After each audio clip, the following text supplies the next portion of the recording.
సత్యం ఎప్పుడూ పరీక్షించబడుతుంది, కాని చివరికి అదే గెలుస్తుంది. ఇదే హోలీ పండుగ వెనుక ఉన్న అసలు గాథ. చాలా కాలం క్రితం అసురరాజు హిరణ్యకశిపుడు అనే ఒక అహంకారపూరితుడు ఉండేవాడు. అతడు భూమిపై తనను దేవుడిగా ప్రకటించుకున్నాడు. ఎవ్వరూ విష్ణువు పేరు జపించకూడదని ఆజ్ఞాపించాడు. కాని అతని స్వంత కుమారుడు ప్రహ్లాదుడు మాత్రం చిన్న వయసులోనే విష్ణుభక్తిగా మారాడు. అతని హృదయం భక్తితో నిండిపోయి ఉండేది. రాజు ఎంత చెప్పినా, ఎంత శిక్షించినా ప్రహ్లాదుడు ఓం నారాయణాయ నమః అనే జపాన్ని ఆపలేదు. హిరణ్యకశిపుడు కోపంతో కుమారుణ్ణి అనేక రకాలుగా హింసించాడు. పర్వతం పైనుండి తోశాడు, పాములతో నింపిన గుహలో వేశాడు, సముద్రంలో పడేశాడు. కాని ప్రతిసారి విష్ణువు అతడ్ని కాపాడాడు.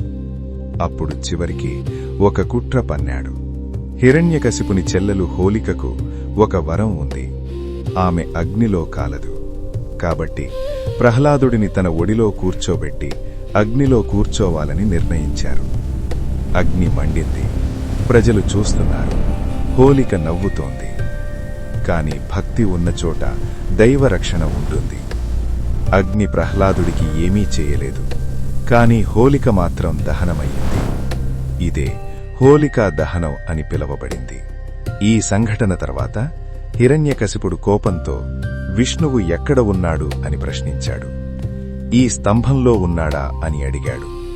ప్రహ్లాదుడు సమాధానమిచ్చాడు, ఆయన ఎక్కడైనా ఉన్నాడు. వెంటనే హిరణ్యకశిపుడు స్తంభాన్ని కొట్టాడు. ఆ స్తంభం నుండి అర్ధనరసింహ రూపంలో విష్ణువు ప్రత్యక్షమయ్యాడు. సింహముఖం, మానవదేహం, భయంకరమైన రూపం. అదే నరసింహావతారం. సాయంకాలం సమయంలో గడపపై నా నైదర్ ఇన్సైడ్ నార్ అవుట్ సైడ్, నైదర్ మ్యాన్ నార్ యానిమల్, నైదర్ డే నార్ నైట్, అలా అన్ని వరాల లూప్ హోల్ను దాటించి నరసింహుడు హిరణ్యకశిపుణ్ణి సంహరించాడు. ధర్మం గెలిచింది, భక్తి గెలిచింది. అప్పటి నుండి ప్రతి సంవత్సరం ఫాల్గుణ మాసంలో ప్రజలు హోలికా దహనం చేస్తారు. చెడు దహనమవుతుంది.